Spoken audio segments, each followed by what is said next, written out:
Hello students, ये हमारा पहला चैप्टर है क्लास 10th का फिजिक्स का, जिसका नाम है लाइट रिफ्लेक्शन एंड रिफ्रैक्शन। तो इस चैप्टर में हम लाइट के दो फिनोमेना के बारे में पढ़ेंगे, रिफ्लेक्शन और रिफ्रैक्शन के बारे में। रिफ्लेक्शन में भी ऐसा है कि हम दो टॉपिक पढ़ेंगे। एक पढ़ेंगे reflection reflection through plane mirror, और दूसरा पढ़ेंगे रिफ्लेक्शन थ्रू स्फेरिकल मिरर। फिर स्फेरिकल मिरर में फर्दर दो टाइप है, एक है कनकेव कनकेव और एक है कन्वेक्स। जब रिफ्लेक्शन में हम इतना पढ़ लेंगे तो हमारा रिफ्लेक्शन का टॉपिक क्या हो जाएगा, खत्म हो जाएगा। ठीक है। इसी तरह फिर रिफ्रैक्शन पढ़ेंगे। रिफ्रैक्शन में क्या पढ़ेंगे? रिफ्रैक्शन में हम पढ़ेंगे रिफ्रैक्शन थ्रू लेंसेज। लेंसेज में क्या पढ़ेंगे? एक कनकेव लेंस पढ़ेंगे और एक कन्वेक्स लेंस पढ़ेंगे। ठीक है। इतना जब पढ़ लेंगे हमारा तो रिफ्रैक्शन खत्म हो जाएगा। इसमें रिफ्रैक्शन में एक दो और टॉपिक है, वो पढ़ने के बाद हमारा ये चैप्टर फिनिश हो जाएगा। उसके बाद थोड़े बहुत न्यूमेरिकल्स करेंगे और हमारा काम हो जाएगा। ठीक है। तो हम शुरू करते हैं और देखते हैं कि इस चैप्टर में हमको क्या क्या पढ़ना है। तो इस चैप्टर में हमको सबसे पहले डेफिनेशन ऑफ लाइट पढ़ना है, उसके बाद क्या पढ़ना है, प्रॉपर्टीज ऑफ लाइट। और यहाँ तक जो है ये बिल्कुल बेसिक है, ये बस ऐसे ही इंट्रोडक्शन के लिए पढ़ेंगे। यहाँ से थोड़ा ठीक ठाक शुरू हो जाता है। ठीक है। तो चलिए देखते हैं। तो पहला क्या है, definition of light. Definition of light हमारा ये कहता है कि लाइट एक एनर्जी का फॉर्म है जो कि देखने में हेल्प करता है। ठीक है, बस इतनी सी बात है, इसको हम थोड़ा ऐसे समझ लेते हैं। डेफिनेशन ऑफ लाइट हमारा ये कहता है कि light is a form of energy which gives us sensation of vision. तो ऐसा हम जानते हैं कि अगर हम किसी भी ऑब्जेक्ट को देख पाते हैं, किसी भी टेबल हो, चेयर हो, कुछ भी हो, तो उसमें एक प्रोसेस इन्वॉल्व होता है। वो प्रोसेस ये होता है कि अगर ये कोई ऑब्जेक्ट है, कुछ भी है, एक्स वाई जेड मतलब कुछ भी कोई ऑब्जेक्ट है, और यहाँ क्या है, एक सोर्स ऑफ लाइट है, सोर्स ऑफ लाइट। तो जो हमारा देखने का प्रोसेस होता है किसी भी ऑब्जेक्ट का, वो यही होता है कि ये सोर्स ऑफ लाइट से क्या होता है, बहुत सारा रे ऑफ लाइट निकलता है, और ये कहाँ जाता है, इस ऑब्जेक्ट पे जाके टकराता है, और यहाँ से जाके क्या होता है, रिफ्लेक्ट हो जाता है। और रिफ्लेक्ट होने के बाद हमारे दो प्यारे प्यारे आंखों पे आ जाते हैं, और हम इस ऑब्जेक्ट को देख पाते हैं। अगर ये प्रोसेस नहीं हो तो हम इस ऑब्जेक्ट को नहीं देख पाएंगे। और हमारे आंख में ऐसा मैकेनिज्म रहता है, या कह ले ऐसा सेटिंग रहता है कि वो फर्दर देख पाता है। इसको हम लोग जब ह्यूमन आई पढ़ेंगे शायद, तो पढ़ना भी है तो पढ़ेंगे कि ये कैसे होता है, क्यों होता है। ठीक है। अभी के लिए बस हम इतना जानते हैं कि अगर कोई सोर्स ऑफ लाइट है, वहां से रे ऑफ लाइट निकल रहा है, और कोई ऑब्जेक्ट है, सोर्स ऑफ लाइट है और कोई ऑब्जेक्ट है, तो इससे रे ऑफ लाइट गया तो वो रिफ्लेक्ट होगा। ठीक है। रिफ्लेक्ट होकर कहाँ जाएगा, हमारे आंखों पे जाएगा, और हमारे आंखों में ऐसा मैकेनिज्म है कि वो उसको देख पाते हैं। ठीक है। बस इतनी सी बात है कि अभी जो हम लाइट के बारे में पढ़ रहे हैं कि light is a form of energy which gives us sensation of vision. तो बस इतना समझ लेते हैं कि विजन में कैसे हेल्प करता है। ठीक है, बस इतनी सी बात। उसके बाद एक और बात ये आता है कि अगर लाइट ये हो गया तो डार्कनेस क्या होता है, तो डार्कनेस क्या हो जाता है, एब्सेंस ऑफ लाइट। अगर लाइट नहीं रहेगा तो वही क्या कहला जाएगा, हमारा डार्कनेस कहला जाएगा। ठीक है। तो ये हमारा क्या हो गया, definition of light. Definition of light क्या कहता है कि light is a form of energy which gives us sensation of vision. इसी को हम जितना भाषा चाहे उतना में बोल सकते हैं कि light is a form of energy which enables us to see. कुल मिला के बात यही कि लाइट एक एनर्जी का फॉर्म है जो कि हमको देखने में हेल्प करता है। ठीक है। तो हमारा reflection of light, sorry, definition of light हो गया। दूसरा क्या है, प्रॉपर्टीज ऑफ लाइट। ठीक है। प्रॉपर्टीज ऑफ लाइट थोड़ा इंपॉर्टेंट है, तो इसको हम वन बाय वन करके देख लेते हैं। अच्छे से समझ के थोड़ा ध्यान लगा के समझ लीजिएगा, एक बार समझ में आ जाएगा। पहला प्रॉपर्टी ये कहता है कि लाइट क्या है, एक इलेक्ट्रॉनिक वेव है, इसीलिए इसको मीडियम का जरूरत नहीं है ट्रेवल करने के लिए। ठीक है। तो इसका एक दो एग्जाम्पल ले लेते हैं। जैसे क्या है, हमारा साउंड है, साउंड पढ़ चुके हैं हम लोग। ठीक है। हीट है, हीट भी पढ़ चुके हैं, और एक लाइट है। इस तीनों में जो सबसे अनकॉमन चीज है कि इन दोनों क्या है, मटेरियल मीडियम रिक्वायर्ड टू, और लाइट में क्या है, नो मटेरियल मीडियम रिक्वायर्ड। तो इन तीनों में जो लाइट सबसे अलग इसी मामले में है कि लाइट को क्या मटेरियल मीडियम का जरूरत नहीं है ट्रेवल होने के लिए। ठीक है। और तो यही पहला प्रॉपर्टी कहता है। तो इसको हम एक एग्जांपल से समझ लेते हैं कि जैसे हमारा ये क्या है, सन है, और ये हमारा क्या है, अर्थ है। ऐसा हम जानते हैं कि इस दोनों के बीच का क्या है, दूरी बहुत ज्यादा है। और हम ये भी जानते हैं कि जैसे यहाँ पे अर्थ है, तो अर्थ से थोड़ी ही दूर तक क्या है, हमारा एटमॉस्फेयर है, और आगे क्या है, वैक्यूम ही वैक्यूम है। वैक्यूम मतलब क्या होता है, एब्सेंस ऑफ एयर, माने पूरा एकदम खाली, बस वहाँ कुछ नहीं है। ऐसे वैक्यूम, वैक्यूम जैसे आजकल तो टाइटली पैक्ड कुछ आता है तो वैक्यूम रहता है, वैक्यूम का मतलब उसमें एयर नहीं है, बस सीधा सीधा। तो बहुत सारा ऐसा जगह है, मतलब ये अर्थ से सन के बीच में लार्जर डिस्टेंस जो है वो क्या है, वैक्यूम है। तो अगर लाइट को मीडियम का जरूरत होता ट्रेवल होने के लिए, तो फिर तो सन से अर्थ तक उसका रोशनी आ ही नहीं पाता। तो ये बताता है कि लाइट क्या है, एक इलेक्ट्रॉनिक वेव है, और इसलिए इसको मीडियम की जरूरत नहीं होता ट्रेवल होने के लिए। ठीक है, इतना बात समझ में आ गया। अब आगे देखते हैं। दूसरा प्रॉपर्टी ये है कि लाइट हमेशा क्या होता है, स्ट्रेट लाइन में ट्रेवल करता है। ठीक है, जैसे ये क्लास 8 के बुक से ये फोटो काट के लगा दिए हैं कि ये सीधा पाइप से देख रहा है तो ये देख पा रहा है मोमबत्ती के फ्लेम को, और ये टेढ़ा पाइप से देख रहा है तो नहीं देख पा रहा है। तो इसका ये मतलब है कि लाइट हमेशा स्ट्रेट लाइन में ट्रेवल करता है। जैसे कोई एक सोर्स ऑफ लाइट है, ठीक है, तो यहाँ से तो रे ऑफ लाइट बहुत सारा निकल रहा होगा, ठीक है, लेकिन वो रे ऑफ लाइट जो निकल रहा होगा वो हमेशा कैसे ट्रेवल करेगा, स्ट्रेट लाइन में ट्रेवल करेगा। कभी ऐसा ट्रेवल नहीं करेगा रे ऑफ लाइट, कभी ऐसा नहीं करेगा। रे ऑफ लाइट हमेशा ऐसा स्ट्रेट लाइन में ट्रेवल करेगा, रे ऑफ लाइट कभी ऐसा ट्रैवल नहीं करेगा। ठीक है, तो दूसरा प्रॉपर्टी ये है कि light travels in a straight line. तीसरा प्रॉपर्टी ये है कि light has dual nature, that is particle as well as wave nature. जैसे लाइट बहुत सारा फेनोमेना शो करता है, हम लोग पहले भी देख चुके हैं, एक बार और देख लेते हैं। तो उसमें से कुछ है रिफ्लेक्शन, दूसरा है रिफ्रैक्शन, तीसरा है डिफ्रैक्शन, चौथा है पोलराइजेशन। तो ये सब फेनोमेना आप हायर क्लासेस में पढ़िएगा, 11 ट्वेल्थ में, अगर आप साइंस पढ़ते हैं तो। ठीक है, तो अभी जो हम ये पढ़ रहे हैं कि लाइट डुअल नेचर शो करता है, एक पार्टिकल का और एक वेव का। तो इसमें बहुत सारे जो फेनोमेना है वो पार्टिकल नेचर से प्रूफ हो जा पा रहा था, लेकिन ये लाइट शो तो कर रहा था, लेकिन पार्टिकल कंसीडर करके रिजल्ट आगे नहीं बढ़ पा रहा था। तो फिर फर्दर रिसर्च में ऐसा माना गया कि लाइट दो नेचर शो करता है। ठीक है, एक पार्टिकल और दूसरा वेव। लाइट का जो सबसे छोटा पार्टिकल होता है वो क्या होता है, फोटोन्स होता है। तो ठीक है, और ये क्या है, एक इमेजिनरी पार्टिकल है,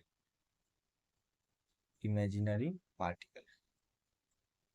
ठीक है, चौथा जो प्रॉपर्टी है वो ये है कि लाइट का शैडो, लाइट क्या करता है, छाया बनाता है। ठीक है, जैसे कि हम यहाँ देख सकते हैं कि एक प्यारा सा बत्तख है और इसका एक प्यारा सा शैडो बना हुआ है। ठीक है, और ये खेल तो हम लोगों ने बचपन में खेला ही होगा कि ऐसे हाथ को ऐसे ऐसे करके अजब अजब तरीके से जानवर बनाना। ठीक है, तो ये कैसे बनता है, हाथ को हम अलग अलग शेप में बनाते हैं और हर एक शेप के साथ अलग एक जानवर का सर या पूरा, कभी कभी पूरा बॉडी बन जाता है। ठीक है, तो ये दिखाता है कि लाइट लाइट हमेशा शैडो बनाता है। ठीक है, अब ये एक बार और बताते हैं कि शैडो का जो लेंथ है, जैसे यहाँ पे कोई बच्चा खड़ा है छोटा सा, अब ये शैडो का जो लेंथ है वो डिपेंड करता है कि लाइट का एंगल कैसे है। अगर लाइट का एंगल ऐसा होगा तो शैडो का साइज कुछ और होगा, लाइट का एंगल ऐसा होगा तो शैडो का साइज कुछ और होगा, लाइट का एंगल ऐसा होगा तो शैडो का साइज कुछ और होगा। ये शैडो जो इसका बनेगा उसका साइज डिपेंड करता है किस पे, angle of light, angle of light. तभी तो हम लोग देखते हैं सुबह में हमारा शैडो कुछ और बनता है, दोपहर में कुछ और बनता है, छोटा बन जाता है, शाम में कुछ और बन जाता है। ठीक है, क्योंकि दोपहर में एकदम सीधे ऊपर से आते रहता है लाइट। ठीक है, इतना बात समझ में आ गया। अब आगे देखते हैं। आगे ये हमारा प्रॉपर्टी ये है कि जो स्पीड ऑफ लाइट हमारा है वो क्या है, 3 × 10⁸ मीटर पर सेकेंड, और वो क्या है, मैक्सिमम है वैक्यूम में। तो जो हमारा स्पीड ऑफ लाइट है वैक्यूम में वो क्या कितना है, 3 × 10⁸ मीटर पर सेकेंड। और ये speed of light in vacuum को हम सी से डिनोट करते हैं। ये सी हमारा क्या है, लोअर केस सी है। ठीक है, ये सी हमारा क्या है, लोअर केस, माने स्मॉल लेटर का जो, स्मॉल अल्फाबेट का जो सी होता है वही सी को हम रिप्रेजेंट करते हैं स्पीड ऑफ लाइट को दिखाने के लिए। ठीक है, किसमें, वैक्यूम में। अब speed of light in liquid अलग होगा, speed of light in water अलग होगा, speed of light in different different medium different होंगे। ठीक है, लेकिन अभी हम ये कह रहे हैं बस कि स्पीड ऑफ लाइट वैक्यूम में कितना होता है, 3 × 10⁸ होता है, जो कि क्या है, मैक्सिमम है। क्या है, मैक्सिमम है वैक्यूम में। वैक्यूम में जो सबसे ज्यादा स्पीड है वो किसका है, लाइट का ही है, और वो कितना है, 3 × 10⁸। आखिरी जो हमारा प्रॉपर्टीज है वो ये है कि लाइट अगर एक मीडियम से दूसरे मीडियम पे जाता है तो कुछ प्रॉपर्टीज शो करता है। उसमें कौन कौन सा प्रॉपर्टीज है, तो एक है रिफ्लेक्शन है, दूसरा क्या, रिफ्रैक्शन है, और एब्जॉर्प्शन है, और भी कई कई शो करते हैं। ठीक है, इसमें जो पढ़ना है हमको इस चैप्टर में वो दो ही पढ़ना है, रिफ्लेक्शन पढ़ना है और रिफ्रैक्शन पढ़ना है। ठीक है, तो आगे बढ़ते हैं फिर। ये बस एक क्विक रिवीजन के कि लाइट क्या है, एक इलेक्ट्रॉनिक वेव है, और इसलिए इसको क्या है, मीडियम का जरूरत नहीं है ट्रेवल होने के लिए। ठीक है, डजंट रिक्वायर एनी मीडियम। इसका हम लोग एग्जांपल देख ही लिए हैं कि सन से सन अर्थ की तरफ सनलाइट का आना, ठीक है। दूसरा क्या है कि light travels in straight line, light हमेशा क्या करता है, स्ट्रेट लाइन में ट्रेवल करता है, कभी ऐसे ऐसे कभी ऐसे ऐसे नहीं ट्रेवल करेगा, ठीक है। लाइट का क्या है, दो नेचर है, लाइट क्या है, शैडो कास्ट करता है, स्पीड ऑफ लाइट वैक्यूम में क्या है, 3 × 10⁻⁸ मीटर है, ठीक है। अगर लाइट फॉल करता है तो 2 4 5 प्रॉपर्टी शो करता है, जिसमें से हमको ये दो पढ़ना है, ठीक है। तो हो गया, यही क्या था हमारा, प्रॉपर्टीज ऑफ लाइट था। अब दूसरा हमारा टॉपिक क्या है, reflection of light. Reflection of light हमारा ये कहता है कि reflection is the phenomenon of change in the path of light. Reflection is the phenomenon of change in the path of light without any change in medium. कहने का ये मतलब है कि रिफ्लेक्शन एक ऐसा फेनोमेना है जो क्या करता है, लाइट शो करता है। जैसे हमारा ये कोई ऑब्जेक्ट है, या फिर इसको सिंपल भाषा में कह दे ये रिफ्लेक्टिंग सर्फेस। तो रिफ्लेक्शन एक ऐसा फेनोमेना है जो कि क्या करता है, पाथ चेंज कर लेता है, लेकिन मीडियम चेंज नहीं करता है। जैसे ये एक पाथ था, इस पाथ से जा रहा था, तो इसका एक्चुअल पाथ क्या होता है, ये होता। लेकिन ये यहाँ से क्या कर लिया, पाथ चेंज कर लिया। कैसे कर लिया, किसी सामने कोई क्या आ गया, रिफ्लेक्टिंग बॉडी आ गया, तो ये अपना पाथ बदल के ऐसे चला गया। तो ये हमारा लाइट आ रहा था, ये लाइट हमारा चला गया, ठीक है। दूसरा देख लेते हैं, जैसे ये कोई लाइट आ रहा है, तो इसका एक्चुअल पाथ क्या होता है, ऐसे होता है, लेकिन ये क्या कर गया, यहाँ से रिफ्लेक्ट कर गया, ठीक है। तो रिफ्लेक्शन यही होता है, change in the path of light. Path of light बदल गया, नहीं एक्चुअल पाथ तो ये होता ना, लेकिन ये इसका असली पाथ हो गया। मतलब होना तो चाहिए ये पाथ, लेकिन हो क्या गया, ये पाथ। जैसे दोबारा से देख लेते हैं दूसरे कलर से। जैसे यहाँ कोई रिफ्लेक्टिंग बॉडी है या कुछ भी है, कोई ऑब्जेक्ट है, और ये इधर से रफ बनाया गया। अब कोई रे ऑफ लाइट इधर से आया, तो इसको जाना कैसे चाहिए, ऐसे ही जाना चाहिए था। लेकिन यहाँ चूंकि क्या हो गया, रिफ्लेक्ट हो गया, तो ये ऐसे चला गया, ठीक है। तो ये क्या हो गया, पाथ बदल गया, इसका नहीं बदल गया, जाना इधर को चाहिए था, इधर को चला गया। तो लेकिन मीडियम चेंज हुआ क्या, नहीं हुआ, यहाँ भी एयर था, यहाँ भी एयर है। तो रिफ्लेक्शन यही है, क्या है, phenomenon of change in the path of light, change in the path of light without any change in medium. मतलब पाथ तो चेंज हो रहा है, लेकिन मीडियम नहीं चेंज हो रहा है। यही को दूसरा भाषा में बोल देते हैं the bouncing back of light. दूसरा भाषा नहीं, दूसरे तरीके से, the bouncing back of light in the same medium from smooth and polish surface. अगर सेम मीडियम में बाउंस बैक कर रहा है, कहाँ से, स्मूथ और पॉलिश सरफेस से, तो उसको क्या कहते हैं, रिफ्लेक्शन ऑफ लाइट। जैसे एक छोटा सा यहाँ मिरर लगा हुआ है, और यहाँ से बहुत सारे, एक टॉर्च जला हुआ है, तो बहुत सारा रेज आ रहा है, फिर यहाँ पे गया, ऐसे गया, फिर यहाँ से रिफ्लेक्ट कर गया, तो ये हमारा क्या है, रिफ्लेक्शन ऑफ लाइट है। Reflection is the phenomenon of change in the path of light without any change in medium. जैसे यहाँ भी एयर था और यहाँ भी एयर है, मीडियम चेंज नहीं हुआ, बस क्या हो गया, इसका रास्ता बदल गया, ठीक है। रिफ्लेक्शन ऑफ लाइट समझ में आ गया। अब एक बात हम लोग जानते हैं कि जैसे सोलर पैनल होता है, आजकल थोड़ा ज़्यादा चलन हो गया इसका। तो सोलर पैनल में क्या होता है, हमेशा ये रिसर्च चलते रहता है कि जो लाइट का रे है वो मैक्सिमम एब्जॉर्ब हो पाए। इसलिए उस मटेरियल पे जो सोलर पैनल पे लगा रहता है, वो हमेशा रिसर्च में होते रहता है कि इस मटेरियल को ऐसा बनाया जाए कि लाइट करे मैक्सिमम जरूरत है, भी तो जितना लाइट करे एब्जॉर्ब होगा, उतना क्या होगा, इलेक्ट्रिसिटी जनरेट होगा। कहने का मेरा मतलब है कि रिफ्लेक्शन जैसे क्या एक फिनोमिनन है, तो ये हमेशा कोशिश है कि उस रिफ्लेक्शन को मैक्सिमम करवाया जाए, नहीं तभी तो कुछ काम आ सकेगा।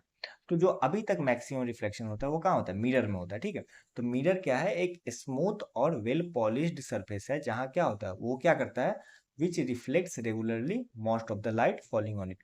मिरर एक ऐसा सरफेस है जिसपे जितना लाइट पड़ता है उसका ज्यादा का ज्यादा क्या करता है, वो रिफ्लेक्ट करवा देता है, ठीक है। ये एक मिरर है, मान लीजिए इस पे 10 रे आया, मान लेते हैं, ठीक है। तो ये कम से कम 9 रे को क्या करेगा, रिफ्लेक्ट करवा देगा, कभी कभी 10 को भी करवा देगा, ठीक है। और कैसे करवाएगा, रेगुलरली करवाएगा। रेगुलर और इरेगुलर हम लोग आगे पढ़ेंगे इसी लेक्चर में, ठीक है। तो जैसे कि रिफ्लेक्शन तो सारे करते हैं, जैसे टेबल भी करता है, तभी तो हम उसको देख पाते हैं। चेयर भी करता है, दो ऑब्जेक्ट होता है, सॉरी इसको रहने देते हैं, लुमिनेशन। टेबल भी करता है, चेयर भी करता है, और सारे ऑब्जेक्ट जो है वो सब रिफ्लेक्ट होते हैं, मतलब सब लाइट को रिफ्लेक्ट करते हैं अपने सरफेस से। लेकिन हम अभी फिलहाल मिरर का बात कर रहे हैं, जो क्या करता है, मैक्सिमम रिफ्लेक्शन करता है, ठीक है। बात समझ में आ गई इतना। और ये सब क्या है, मिनिमम करते हैं, मतलब कम करते हैं। और ज्यादा लाइट क्या हो जाता है, एब्जॉर्ब हो जाता है। जैसे एक टेबल का कोई सरफेस है, ठीक है, तो इस पे लाइट आया तो बहुत सारा एब्जॉर्ब हो गया, थोड़ा बहुत रिफ्लेक्ट कर गया। लेकिन मिरर क्या होता है, जितना लाइट आया ज्यादा से ज्यादा क्या हो गया, रिफ्लेक्ट हो गया, ठीक है। और वो स्मूथ और पॉलिश सरफेस भी होता है। यही है रिफ्लेक्शन ऑफ लाइट क्या होता है और मिरर क्या होता है, उसी को एक साथ लिखे हुए, ठीक है, पढ़ लीजिएगा आप। अब जो जरूरी बात यह है कि कुछ टर्म्स है जो कि रिफ्लेक्शन ऑफ लाइट से रिलेटेड है। तो पहला टर्म क्या है, इंसिडेंट रे। इंसिडेंट रे वैसे रे को कहते हैं कि जो रिफ्लेक्टिंग सरफेस पे स्ट्राइक करता है, ठीक है, उसी को इंसिडेंट रे कहते हैं। ये क्या हो गया हमारा, इंसिडेंट रे हो गया, इंसिडेंट रे क्यों हो गया? क्योंकि ये रिफ्लेक्टिंग सरफेस पे स्ट्राइक कर रहा है, जैसे ये कोई सोर्स ऑफ लाइट है और ये कोई रिफ्लेक्टिंग सरफेस। अब यहाँ से जो रे स्ट्राइक किया वही हमारा क्या हो गया? Incident ray. ठीक है, आ गया बात समझ में? जैसे ये हमारा रिफ्लेक्टिंग सरफेस है, इस पे जो भी रे स्ट्राइक किया वो सब हमारा क्या हो गया? इंसिडेंट रे हो गया। ठीक है, कोई दिक्कत इसमें? जितने रे स्ट्राइक किए वो सब हमारा क्या हो गया? इंसिडेंट रे हो गया। ठीक है, कोई दिक्कत? उसके बाद दूसरा जो टर्म है वो है रिफ्लेक्टेड रे। अब स्ट्राइक करने के बाद, हम रिफ्लेक्शन पढ़ चुके हैं, रिफ्लेक्शन में क्या होता है? स्ट्राइक करने के बाद वो अपना पाथ बदल लेता है। तो जो स्ट्राइक किया वो क्या था? इंसिडेंट रे था। ये क्या था? हमारा इंसिडेंट रे। स्ट्राइक करने के बाद जो पाथ बदल लिया वो हमारा क्या था? Reflected ray. इंसिडेंट रे समझ में आ गया? जो इनिशियली स्ट्राइक किया वो इंसिडेंट रे, और स्ट्राइक करने के बाद जो पाथ बदलने के बाद जो रे निकला वो हमारा क्या कहलाता है? Reflected ray. अब इसमें देख ले, तो एम और एम डैश क्या है? हमारा मिरर है, या फिर उसको कोई भी रिफ्लेक्टिंग सरफेस मान ले। रिफ्लेक्टिंग सरफेस, मिरर इसलिए बोल देते हैं कि मिरर सबसे अच्छा है रिफ्लेक्शन के लिए, अभी बताया। और इसमें क्या हो गया? एओ और सी ओ डैश क्या है? हमारा इंसिडेंट रे। क्यों? क्योंकि ये पहला पहला जा रहा है। और ओ बी और O D O dash D हमारा क्या है? Reflected ray. ठीक है, तो दो टर्म समझ में आ गया, इंसिडेंट रे और रिफ्लेक्टेड रे। इंसिडेंट रे क्या होता है? जो इनिशियली स्ट्राइक करता है। रिफ्लेक्टेड इंस, देखो जो इनिशियली स्ट्राइक करे वो इंसिडेंट रे, और स्ट्राइक करने के बाद जो लौट के चला जाए वो रिफ्लेक्टेड रे। ठीक है, सिंपल सा बात है। उसके बाद दो और देखना है, नॉर्मल और पॉइंट ऑफ इंसिडेंस। नॉर्मल क्या होता है? कि जो इंसिडेंट रे होता है जहाँ पे पॉइंट ऑफ इंसिडेंस होता है, ये इंसिडेंट रे हो गया, और इसको हम लोग क्या बोलते हैं? पॉइंट। नॉर्मल क्या होता है कि अभी तो हम लोग पढ़े हैं इंसिडेंट रे और रिफ्लेक्टेड रे। इंसिडेंट रे में क्या होता है कि एक रिफ्लेक्टिंग सरफेस है, इस पे एक जो रे स्ट्राइक किया, यही इंसिडेंट रे हो गया। अब जहां इंसिडेंट रे स्ट्राइक करता है इसको क्या बोलते हैं? Point of incidence. ठीक है, अब जैसे ये इंसिडेंट रे है, ठीक है, यहाँ देखो ये इंसिडेंट रे है, और ये जहाँ स्ट्राइक किया तो इसको क्या बोलेंगे? हम पॉइंट ऑफ इंसिडेंस बोलेंगे। ठीक है, तो नॉर्मल क्या होता है? नॉर्मल जो पॉइंट ऑफ इंसिडेंस होता है वहीं से जो हम रिफ्लेक्टिंग सरफेस के परपेंडिकुलर एक लाइन खींचते हैं, ये हमारा रिफ्लेक्टिंग सरफेस है, ये थोड़ा टेढ़ा बन गया, ये हमारा रिफ्लेक्टिंग सरफेस है। इसके परपेंडिकुलर जो हम लाइन खींचेंगे वही हमारा क्या कहलाएगा? नॉर्मल कहलाएगा। जैसे यहाँ हमारा क्या है? इंसिडेंट रे है, ठीक है, और ये क्या है? पॉइंट ऑफ इंसिडेंस है। इसी पॉइंट ऑफ इंसिडेंस से जो रिफ्लेक्टिंग सरफेस के परपेंडिकुलर हम लाइन खींचेंगे वही हमारा क्या कहलाएगा? नॉर्मल कहलाएगा। सीधा बात है। तो पॉइंट ऑफ इंसिडेंस समझ में आ गया। पॉइंट ऑफ इंसिडेंस उस पॉइंट को कहते हैं जहां इंसिडेंट रे स्ट्राइक करता है। जिस पॉइंट पे इंसिडेंट रे स्ट्राइक करता है उसी को क्या बोलते हैं? पॉइंट ऑफ इंसिडेंस बोलते हैं। ठीक है, नॉर्मल क्या बोलते हैं? जहां पे इंसिडेंट रे स्ट्राइक किया और पॉइंट ऑफ इंसिडेंस है वहीं से जो परपेंडिकुलर ड्रॉ करते हैं रिफ्लेक्टिंग सरफेस पे वो हमारा क्या होता है? नॉर्मल होता है। नॉर्मल के बारे में एक बात जरूरी है कि वो एक इमेजिनरी लाइन होता है। ठीक है, इसको ऐसे समझ लीजिए कि जैसे ये एक रिफ्लेक्टिंग सरफेस है, ठीक है, तो इस पे इंसिडेंट रे तो आएगा, असली क्या आएगा? ऑब्वियस सी बात है, रिफ्लेक्टेड रे जाएगा। कोई रे आ रहा है, कोई रे जा रहा है, इसमें इमेजिनरी कुछ नहीं है। लेकिन ये जो नॉर्मल होगा ये एक इमेजिनरी लाइन होता है। ठीक है, ये रियलिटी में एग्जिस्ट नहीं करता, इसको बनाया इसलिए जाता है क्योंकि कैलकुलेशन किया जा सके किसी भी चीज का। ठीक है, तो नॉर्मल हमारा क्या है? एक इमेजिनरी लाइन है, और है क्या? तो पॉइंट ऑफ इंसिडेंस से एक ऐसा लाइन खींचा जाता है जो रिफ्लेक्टिंग सरफेस के क्या हो? परपेंडिकुलर हो। ठीक है, आगे बात समझ में। उसके बाद दो और इंपॉर्टेंट टर्म्स है, पहला है एंगल ऑफ इंसिडेंस और दूसरा है एंगल ऑफ रिफ्लेक्शन। तो ये हमारा क्या हो गया? इंसिडेंट रे हो गया, ये हमारा क्या हो गया? रिफ्लेक्टेड रे हो गया, ये हमारा क्या हो गया? नॉर्मल हो गया। अब इंसिडेंट रे और नॉर्मल के बीच जो एंगल बनता है उसी को हम क्या बोल देते हैं?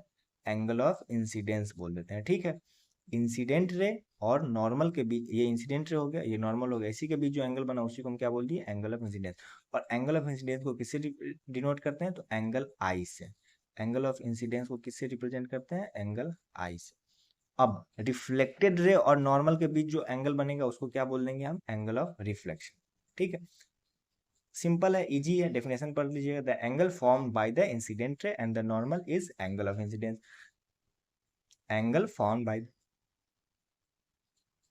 Incident ray and normal, incident ray और नॉर्मल से जो एंगल बनता है उसको क्या बोलते हैं? Angle of incidence. और इंसिडेंट सॉरी रिफ्लेक्टेड रे और नॉर्मल से जो एंगल बनता है उसको बोलते हैं एंगल ऑफ रिफ्लेक्शन। ठीक है, और उसको एंगल आई आर से रिप्रेजेंट करते हैं।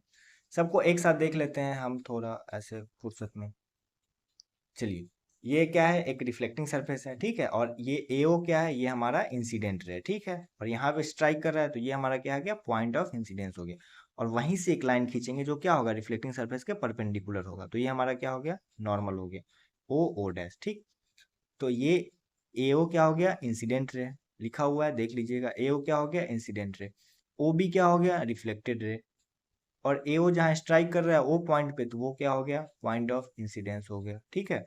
ओ ओ डैश क्या हो गया, नॉर्मल हो गया। कैसे हो गया, तो इस इंसिडेंस से खींचा जा रहा है, और जो इसका क्राइटेरिया है कि रिफ्लेक्टिंग सरफेस से परपेंडिकुलर होगा, तो ये परपेंडिकुलर होगा, ठीक है।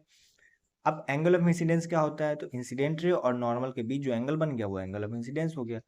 इंसिडेंट रिफ्लेक्टेड रे और नॉर्मल के बीच जो एंगल बन गया वो एंगल ऑफ रिफ्लेक्शन हो गया। तो समझ में आ गया, ये क्या हो गया, एओ क्या हो गया, इंसिडेंट रे हो गया। ओ बी क्या हो गया, रिफ्लेक्टेड रे हो गया। ओ ओ डैश क्या हो गया, नॉर्मल हो गया। O point of incidence, angle A O O dash angle of incidence, और angle O dash O B angle of reflection, ठीक है। ये पूरा टर्मिनोलॉजी था, ये वही लिखा हुआ है, इसको एक बार पढ़ लीजिएगा तो और क्लियर हो जाएगा। अब जो थोड़ा इंपॉर्टेंट है यहाँ से वो ये है कि laws of reflection. Laws of reflection का पहला लॉ ये कहता है, पहला लॉ ये कहता है कि द इंसिडेंट रे, ये क्या है, कोई रिफ्लेक्टिंग बॉडी है। The incident ray, the reflected ray and the normal, ये तीनों कहाँ करता है, एक प्लेन पे लाई करता है। तो अभी ऐसी बात है, एक ही प्लेन पे लाई करेगा, ठीक है। ये हमारा क्या है, पहला लॉ है, इसको याद कर लीजिएगा, या समझ में तो आ ही गया कि ये तीनों क्या करता है, एक ही प्लेन पे लाई करता है। जैसे ये ऐसा नहीं होगा कि इंसिडेंट रे इस प्लेन पे लाई किया और रिफ्लेक्टेड रे इस प्लेन पे लाई किया, नहीं, तीनों क्या करेगा, एक ही प्लेन पे लाई करेगा, ठीक है। तो इसको थोड़ा क्लियर कर लीजिए। Incident ray, reflected ray and the normal all lie in the same plane. और एक और बात यहीं पे बताते चले कि ऐसा नहीं, बस ये बात एकदम समझ लीजिएगा कि जो लॉ होता है ना वो किसी पे लागू होता है, ठीक है। जैसे अभी हम देश का कानून सुनते हैं कि laws are equal for all, लेकिन ऐसा होता नहीं है, हम देखते ही रहते हैं, लेकिन ये फिजिक्स का है तो सब पे लागू। तो ऐसा मत समझिएगा कि ये बस ये प्लेन मिरर के लिए नहीं, स्फेरिकल मिरर जो हम आगे पढ़ेंगे उसमें भी क्या होगा, लॉज ऑफ रिफ्लेक्शन क्या होगा, इक्वल वैलिड होगा। उसमें भी इंसिडेंट रे और रिफ्लेक्टेड रे और नॉर्मल तीनों क्या होगा, एक ही लाइन पे, एक ही प्लेन पे लाई करेगा, ठीक है। तो वो चाहे प्लेन मिरर हो या फिर स्फेरिकल मिरर हो, जो लॉ है वो सब में वैलिड होगा, ठीक है। तो पहला क्या था, the incident ray, the reflected ray and the normal all lie in the same plane, ठीक है। दूसरा लॉ हमारा ये कहता है कि द एंगल ऑफ इंसिडेंस क्या है, वो बराबर है किसके, एंगल ऑफ रिफ्लेक्शन के, ठीक है। तो कहने का ये मतलब कि एंगल ऑफ इंसिडेंस हमारा क्या है, नॉर्मल और इंसिडेंट रे के बीच में जो बनता है, ठीक है। तो एंगल आई हमेशा एंगल आर के बराबर होगा। अगर एंगल आई 20 डिग्री है तो एंगल आर भी कितना होगा, 20 होगा। अगर एंगल आई हमारा 30 है तो एंगल आर भी 30 ही होगा। अगर मान लो हमको बस एंगल आर पता है, एंगल आई निकालना है, एंगल आर कितना है, 40 है, एंगल आई हमारा क्या होगा, 40 होगा। कहने का मतलब एंगल आई जो है वो हमेशा एंगल आर के बराबर होगा, ठीक है। तो एक क्वेश्चन अगर बना पाए आप तो बना लीजिएगा, बस हम ऐसे ही सिंपल देते हैं। ये क्या है, एक रिफ्लेक्टिंग सरफेस है, ये हमारा इंसिडेंट रे है, ये हमारा नॉर्मल हो गया, और ये हमारा रिफ्लेक्टेड रे है। हम बस इतना बोल रहे हैं कि अगर ये 20 डिग्री है, ठीक है, ये 20 डिग्री है, आपको एंगल आई क्या होगा ये बताना है, और एंगल आर क्या होगा ये बताना, ठीक है। कमेंट बॉक्स में इसका आंसर लिखिएगा, ठीक। सिंपल सी बात है। ये हमारा क्या है, इंसिडेंट रे है, ये हमारा क्या है, रिफ्लेक्टेड रे है, ये क्या है, इंसिडेंट रे, ये क्या है, रिफ्लेक्टेड, ये क्या है, नॉर्मल, ये क्या है, रिफ्लेक्टिंग सरफेस।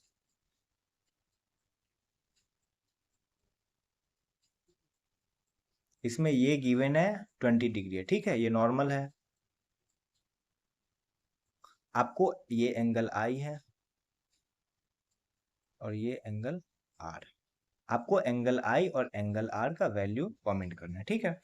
तो लॉज ऑफ रिफ्लेक्शन समझ में आ गया कि पहला क्या था, the incident ray, the reflected ray and the normal all lie in the same plane, all lie in the same plane. दूसरा क्या, the angle of incidence is equal to angle of reflection. ये आप इसको solve करके comment box में answer दीजिएगा। ये वही लिखा हुआ है, एक साथ लिखा हुआ है, पढ़ लीजिएगा, ठीक है। अब यहाँ से शुरू होता है टाइप्स ऑफ रिफ्लेक्शन, ये हमारा आखिरी है इस लेक्चर का। टाइप्स ऑफ रिफ्लेक्शन दो तरह का होता है, एक होता है रेगुलर, इसी को हम लोग बोलते हैं स्पेक्युलर रिफ्लेक्शन। दूसरा क्या है, इरेगुलर रिफ्लेक्शन, और इसी का दूसरा नाम है डिफ्यूज रिफ्लेक्शन। रेगुलर रिफ्लेक्शन में क्या होता है, यहाँ पे समझ लीजिए, डेफिनेशन पढ़ लीजिएगा। रेगुलर रिफ्लेक्शन में क्या होता है कि इंसिडेंट रे अगर पैरेलल है तो रिफ्लेक्टेड रे भी हमारा क्या होगा, पैरेलल होगा। अगर इंसिडेंट रे एक दूसरे के पैरेलल है तो रिफ्लेक्टेड रे भी हमारा क्या होगा, एक दूसरे के पैरेलल होगा। बस ये एक बात से बस कंफ्यूज मत होइएगा कि इंसिडेंट रे और रिफ्लेक्टेड रे आपस में पैरेलल नहीं होगा। इंसिडेंट रे एक दूसरे के पैरेलल होगा और रिफ्लेक्टेड रे एक दूसरे के पैरेलल होगा, ठीक है। और ऐसा क्यों होगा? क्योंकि जो रिफ्लेक्टिंग सरफेस है वो हमारा क्या है, स्मूथ और प्लेन है, ठीक है। इसलिए जो हमारा रिफ्लेक्शन होगा वो क्या होगा, रेगुलर होगा, अच्छे से होगा। और इसका डेफिनेशन देख लीजिए, when a beam of parallel light incident on a plane and smooth surface the reflected ray will also be parallel. अगर इंसिडेंट रे क्या है, पैरेलल है एक दूसरे के, जैसे ये तीनों पैरेलल है एक दूसरे के, तो रिफ्लेक्टेड रे भी क्या होगा, पैरेलल ही होगा, ऑब्वियस ही बात है। और इसमें भी क्या होगा, एंगल आई एंगल आर के बराबर होगा, एंगल आई एंगल आर के बराबर होगा, एंगल आई एंगल आर के बराबर होगा। क्यों? क्योंकि हमारा ये लॉ ऑफ रिफ्लेक्शन कहता है, ठीक है। और ये रेगुलर होता क्यों? क्योंकि इसका सरफेस क्या है, स्मूथ और प्लेन है, ठीक है। दूसरा है हमारा irregular surface, irregular reflection. Irregular reflection में क्या होता है कि चाहे तो हमारा इंसिडेंट रे, एक मिनट, इरेगुलर रिफ्लेक्शन में क्या होता है, तो चाहे तो हमारा इंसिडेंट रे पैरेलल ही क्यों ना हो, ठीक है, रिफ्लेक्टेड रे जो होगा वो हमेशा अनइवन होगा, अलग अलग तरीके से कहीं चला जाएगा, ठीक है। इंसिडेंट रे हमारा क्या है, इसमें भी पैरेलल है एक दूसरे के, लेकिन रिफ्लेक्टेड रे पैरेलल नहीं है। ऐसा क्यों हुआ? क्योंकि इसका सरफेस कैसा है, रफ है, और कैसा है, नॉट प्लेन। नॉट प्लेन मतलब रफ ही हुआ, और स्मूथ भी नहीं है, कुल मिला के रफ सरफेस है, ठीक है। तो इरेगुलर रिफ्लेक्शन में क्या होता है, इरेगुलर रिफ्लेक्शन में होता है कि इंसिडेंट रे अगर पैरेलल भी हो, जैसे कि ये तीनों पैरेलल है, लेकिन रिफ्लेक्टेड रे क्या है, पैरेलल, लेकिन रिफ्लेक्टेड रे क्या है, पैरेलल नहीं है, ठीक है। और ऐसा होता क्यों है? क्योंकि इसका सरफेस रफ होता है, ठीक है, स्मूथ नहीं होता है।